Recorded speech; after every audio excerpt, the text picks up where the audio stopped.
Welcome to the Haverhill Journal, where we give you a quick look at what's happening in our city. I'm Lindsay Parris. Later in the program, the Elm Street neighborhood has gotten a surprise spruce up thanks to an enterprising resident. We'll bring you the story.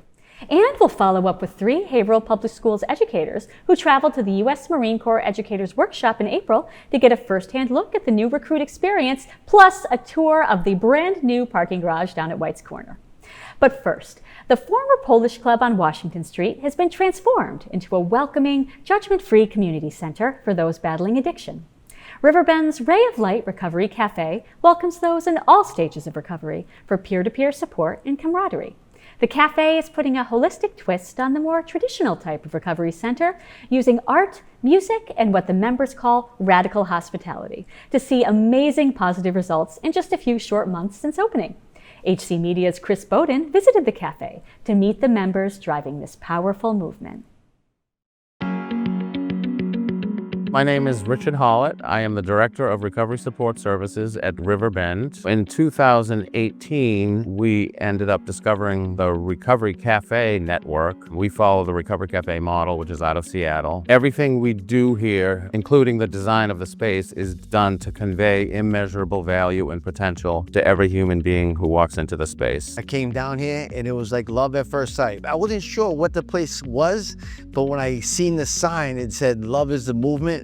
I knew it was a place I wanted to be. It was divine intervention. I just happened to be walking on by. I was looking for recovery and stuff like that. I was a little shameful in the beginning because I did have a lapse. I saw a big sign that said Ray of Light. I came in and I never left, man. There's a lot of components to the model. One of them is radical hospitality. When people walk into the space, we make a big deal out of them being here. Everything here is member-driven, so all the programming that you'll see on the calendar is decided upon by the members. I want to say around March 22nd is when I first came here, and I haven't left. This place is like family to me. It was just something that you wanted to be a part of. Like, you know, there's like certain places that are like electric, and it's like a plug where you can adapt and recharge your battery, and you know what I'm saying, and come out feeling better than you came in. The recovery circles are also part of the Recovery Cafe model. It's a sort of a recovery neutral space, meaning it's not AA, it's not smart recovery. They're designed for members to hold each other in loving accountability. It's a really cool thing to see, and it is the beginning of developing healthy relationships in holding each other in loving accountability. The difference between just regular recovery and a recovery cafe, regular recovery has a humongous stigma to it. You know, you think you just have to go, buckle down and go to an AA meeting for an hour or two a night. You know, a lot of people don't want to hear that. Not everybody can learn from that. A recovery cafe like this place, they attack recovery in so many different ways. We just talk with other people, you know, just in the moment, how you feeling in this moment. We even have like little dance parties and stuff like that. Just stuff to keep us putting our one foot forward every single day. We want everyone who walks in the door to feel supported, regardless of whether AA resonates with them or smart recovery resonates with them. Everyone has the inherent capacity to be in recovery, and we want to help them find their recovery, regardless of what it looks like. I realized, like, going through these AA meetings, these men's circles, and some of the other meetings that they have, and just discussions that take place, is really helped me find myself and understand like who I want to be in the second half of my life. I'm working with people who are feeling a level of shame and even self-loathing and regret and remorse that I once felt. It's such a gift and a privilege for me to be able to see the good in them and help them elevate their perspective of themselves. It's amazing because there are people here who have 24 hours of sobriety, and there are people here who have 30 years of sobriety, and it doesn't matter. There's nobody judging anybody. We are all the same people at the end of the day.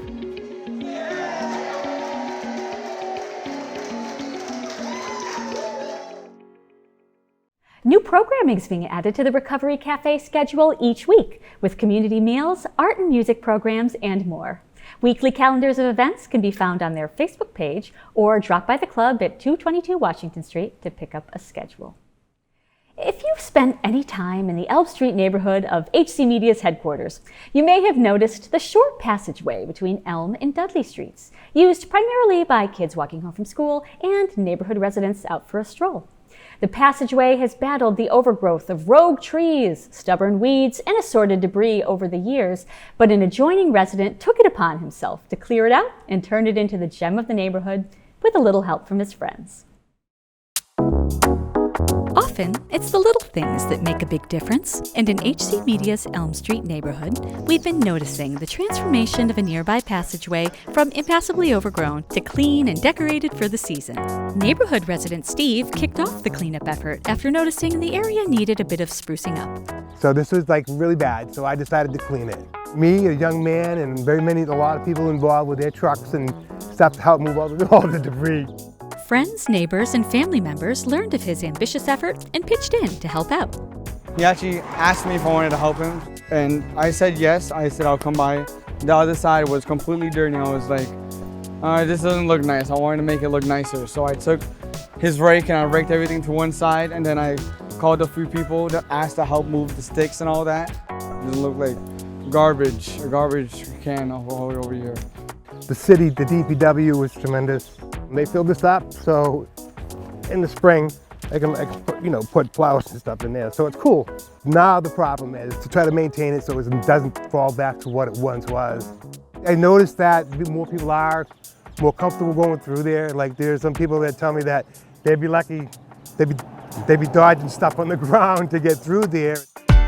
I moved to Massachusetts about a year ago, and I've been like yearning for like a creative outlet out here. And Steve, he works with my boyfriend, and he told me about this project. I had no idea like what was going on. He's just like, you want to paint these cylinders? I'm like, okay. So I start cementing the cylinders and getting them the right surface, and I'm painting, and people are stopping by and talking about how different it is, and different people are coming, and now people are coming like regularly to look. And today, with everything like kind of getting assembled, it's just like, wow. I work at the Fox School next door, and I saw this when it was not even cleared out. It was really tough to get through here, dodging trees. So when I saw him cleaning it out, I said, is there anything I can do? Just see the progress of it getting cleaner and cleaner and cleaner. Him and Christina did an excellent job. We filmed this right before Trick or Treat, and the crew was putting in an extra effort to turn an ordinary pathway into a Halloween destination. It all started with painting this, and then it turned into this like big thing.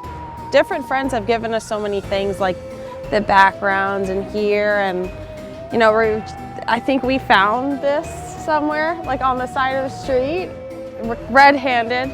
That was about 2 hours ago. It's a beautiful little stretch of land, it really is. The city's been really cooperative. Maybe they could kind of put a little pathway through here that's like a nice, just a smooth surface, 3 feet wide. They've been so awesome for so long. We have like an assortment of everyone's touch, like Steve's got the heart, I kind of like choreographed, but like we have pieces from so many people here, like local artists, Steve's family members, kids, adults, like people from different areas. Everyone's kind of like made their own hand in this, so it's really cool to be a part of.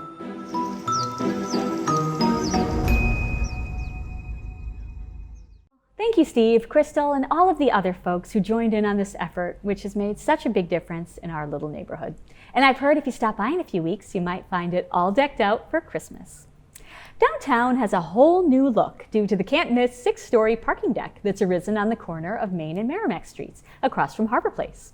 Mayor Barrett and Community Development Division Director Andrew Herlihy graciously welcomed HC Media for a tour.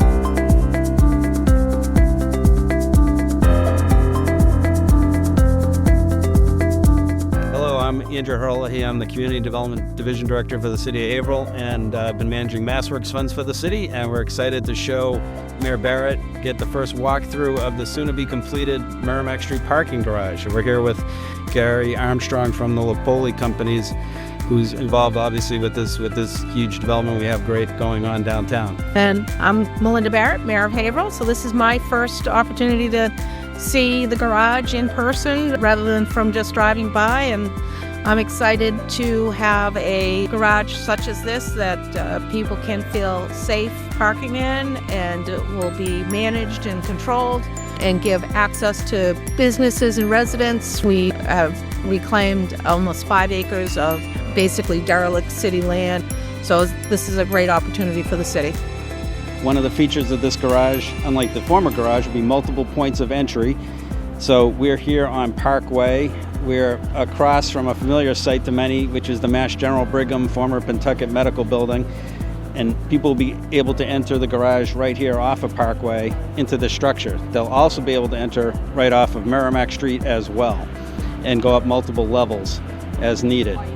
We're very happy that the garage is going to be extremely wide with wide travel bays for cars, and people will be able to park on both sides with plenty of space for cars to get in and out. Some garages get a little tight, but this garage is nice and wide for people.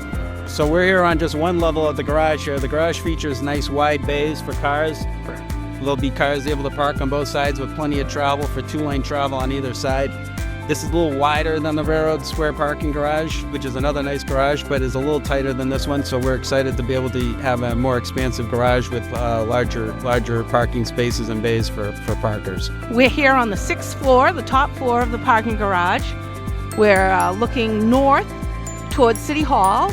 And this is also where the charging stations will be for electric cars. It's a beautiful view, as you can see. I can actually see my office from this point, right across the way there. And this is the one area of the garage we can see from, vice versa. So speaking to you from the top deck of the beautiful new parking garage, what's amazing about this structure to note too is that essentially the city has been able to build this project without much city money at all. We owe a great deal of gratitude to the state, to our legislative delegation. This has been the product of over $14.5 million worth of MassWorks funds from the city. All in all, the city's only contributing about $1 million to this project and getting about, in all total, it'll be over $20 million from the state, so that's a pretty good deal. And we're really excited for what's going to happen. Out over here will be a couple of buildings, and there'll be a new pedestrian plaza, as the mayor referenced, that's going to lead from Merrimack Street up to Parkway, which is about an 18.5-foot grade change. It's going to be a beautiful new public plaza that's going to be built over the next couple of years. That's the second part of the public infrastructure associated with this project. But the first step was to get this garage done. After the garage is done, then the developer can start to build his buildings, which will include mixed-use housing and a new food court, and that will lead out onto our new public plaza. So we're very excited about the public improvements that are taking place down here on Merrimack Street.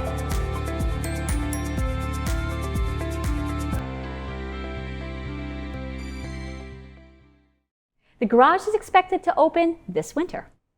Viewers of the Haverhill Journal may recall that HC Media's Chris Bowden and Dave Schultz recently joined a trio of Haverhill Public Schools educators at the U.S. Marine Corps Educators Workshop at Parris Island. Most educators and parents know the experience of going to college and then into a career, but fewer have a good understanding of what joining the armed forces is like. The Marine Corps Educators Workshop is an opportunity for teachers to get a glimpse and in turn be able to give their students insight into another type of opportunity. I'm Brigadier General Will Williamson. I'm the Commanding General of the Marine Corps Recruit Depot at Parris Island in the Eastern Recruiting Region. The Educator Workshop is really important for us because it allows us to connect with the community, allows us to connect with those who are the most influential, impactful for the next generation. We call them the teachers, counselors, coaches, and the influencers, the administrators, all those who've got the future of our nation in their hands.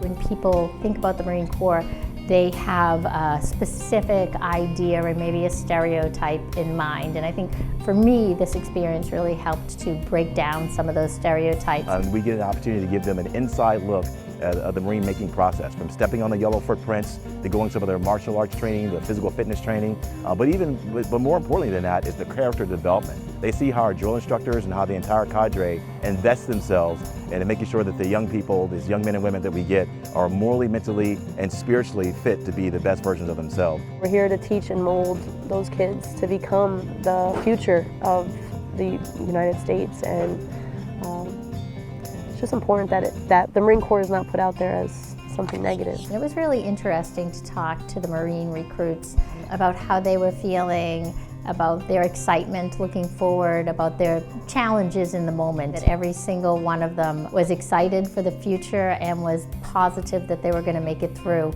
even though it was really challenging for them. But most Americans, quite frankly, don't know our mission, They don't know who we are. They don't know how we interact. So the Educators Workshop offers an opportunity for those influencers to be embedded, to be engaged, to actually get the opportunity to communicate with some Marines. These people are a big part of the kids' lives that come here, so seeing them like execute the obstacles, like things that they might be scared of doing, and just giving it a try, it's actually really motivating for me, because you know they're doing something that they don't have to do.